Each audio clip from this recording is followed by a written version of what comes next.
Hello everybody, welcome back to my channel, or welcome to my channel if you're new here.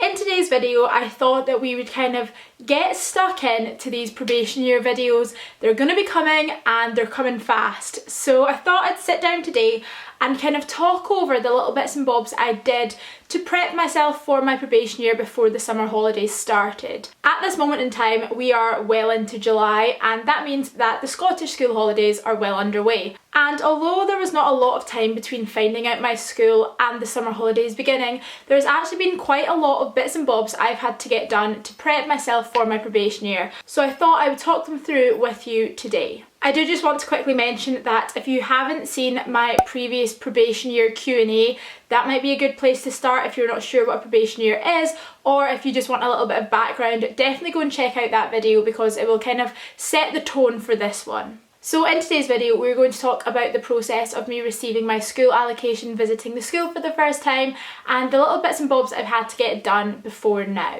And I suppose the best place to start is the allocation process. So obviously I did all of the background paperwork for my probation year through the General Teaching Council for Scotland. That is what everyone has to do no matter which route you choose. And I got an email on the 3rd of June saying that I had been allocated Glasgow City Council. Oh, did you hear that?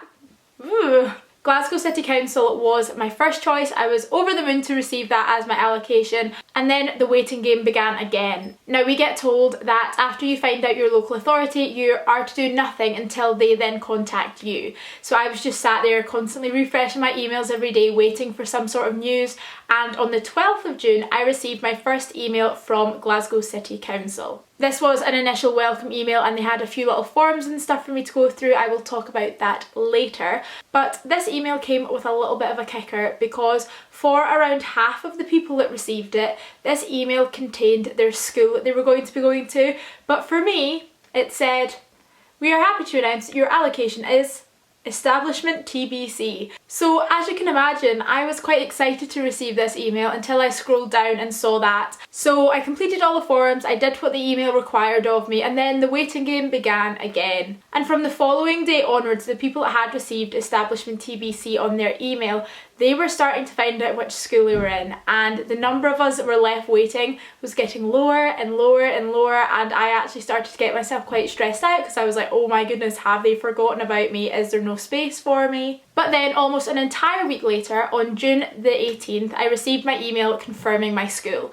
Now obviously for data protection, for me not wanting to reveal my workplace, I'm not going to tell you which school I am at. I will never be revealing that online because that is not professional, acceptable, what I want to be doing anyway. But yeah, I received the email confirming my school, and within the hour I got an email from my head teacher welcoming me to the team and asking me to go in to visit. So I received this email on a Thursday, and on the Friday I drove myself to the school, and that's where the fun began. So let's talk visiting the school. This was without a doubt the most exciting day. I got to meet the head teacher and a handful of the other staff, and I actually walked into the school to find two other people sat there.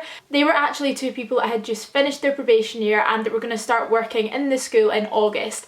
So there is myself, there's actually one other probationer working in the school as well, and then these two new starts. So there's quite a few of us all starting at the one time. It felt kind of nice knowing that I wasn't going to be the only one. So I have to say that was a great start. Now it is normally at these visits before the summer holidays that you as a probationer would get to go in, see around the school, and you'd actually get to meet the children in your class. But obviously because of coronavirus, none of the children were actually in school, so I've still not met any of the pupils in my class. But on this day I did get to go in and have a look around my class. I met my mentor, which was great. We had a really good chat. So this is my mentor that I'm going to kind of be liaising with on a day-to-day basis. As a probationer, your mentor is kind of your first port of call for any help or if you have any questions. And she's also the one that's going to be helping me complete my General Teaching Council kind of documents protocol and occasionally assessing my teaching. It was also as I was chatting to her that I received my school handbook. I received the handover documents from the two teachers who taught my pupils last year. And this was definitely quite an overwhelming day. There was a whole lot of information all thrown at you at once. You're meeting so many different people, hearing so many different names, and I was just sat there trying to take it all in. It was quite an experience, I have to say. It was at that moment that I was like, oh my goodness, this is like my life now. So on this Friday when I actually went in, it was in the afternoon, and we had these chats, had the tour, and the hours seemed to just slip away. So I ended up arranging to go back the following Tuesday, which was actually their last week of school before the end of term. So I said my goodbyes, I went home, and that is when kind of the proper preparation could begin. Now, a decision that I made was to not kind of prepare anything or start making up wall displays or whatever until I found out which class I was going to be in, because not only do you not know which year group you're going to have, how many pupils you're going to have in your class, but every single classroom in every single school is entirely different, and I didn't want to start making resources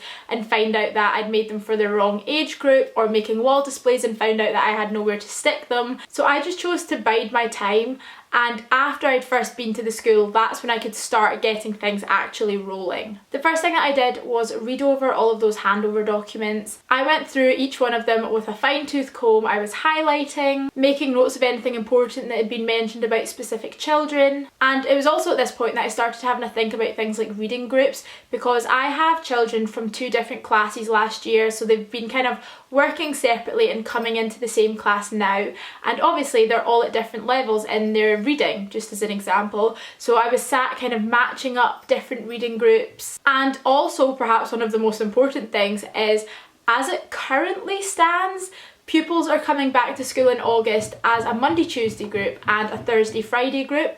So that meant a little bit more organisation as well, because I had to kind of match up 2 different sets into 2 different groups. Now, as I was doing this, I had a notebook sat next to me, and if ever something popped into my mind, a question I wanted to ask, I would note it down.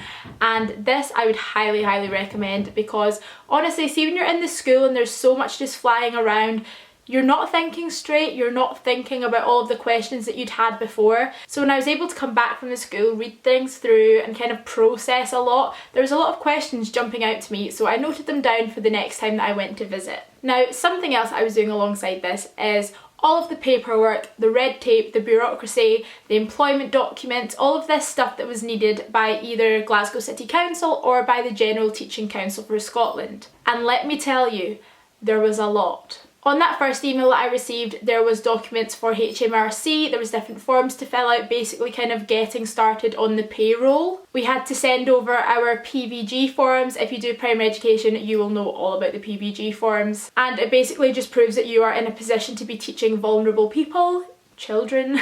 I'd then say one of the biggest kind of paperwork jobs that we had to get done was completing our General Teaching Council initial teacher education profile. Now, the ITE profile is something that we had to build up from our assessments on our placements. So all of these tutor reports and teacher reports, you kind of had to fuse all of those together to form your main strengths and your main areas for development. And this all went into our ITE profile, and it is something that we need to update continuously throughout our probation year.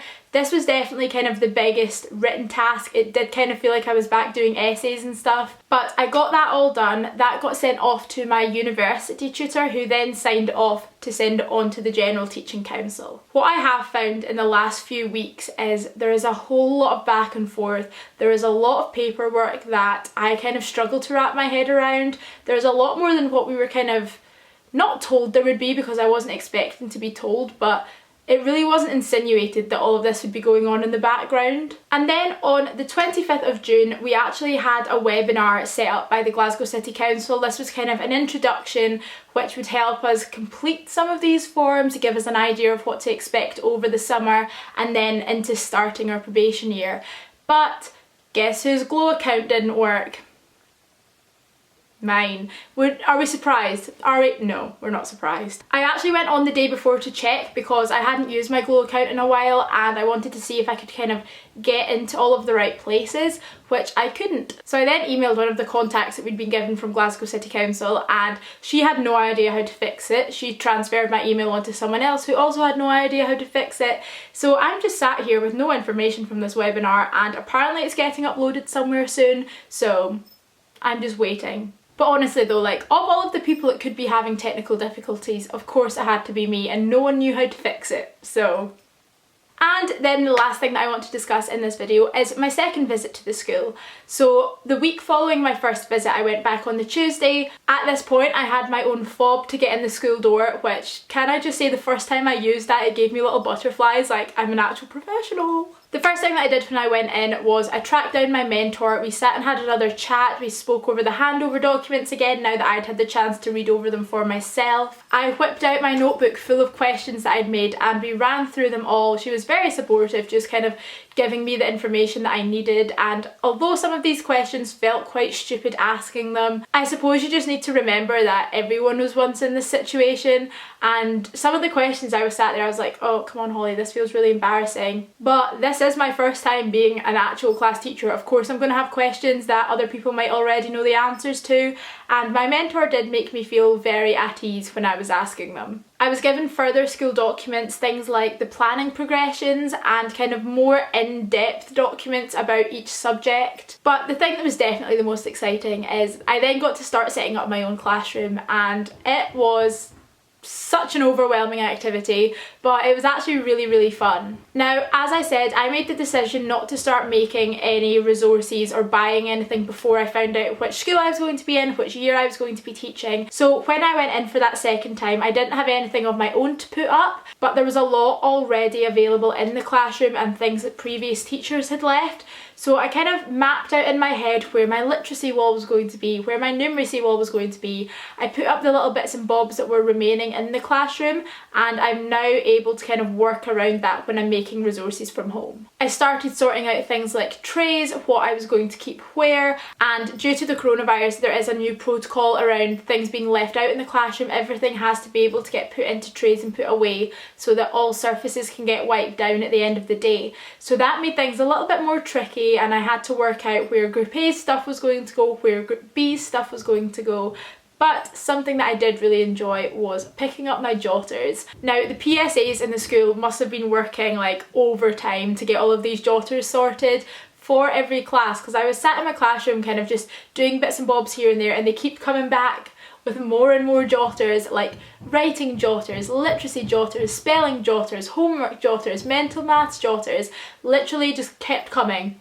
And I was like, okay, I need to write names on all of these. But I have to say that was definitely the thing that made me the most excited. Like, seeing these jotters. I've been the kid all through school that I loved having my jotter and keeping it so immaculate. Getting a new jotter at the start of the school year, or if you'd finished one, that honestly made me tick. And see all of these jotters coming into the classroom, I was like, oh, all these jotters are mine. And honestly, that excitement still lives on. I am sat here now, I think it's like now their second week of the summer holidays. I've been sat reading things, organising resources, and that's something that I will talk about in a separate video.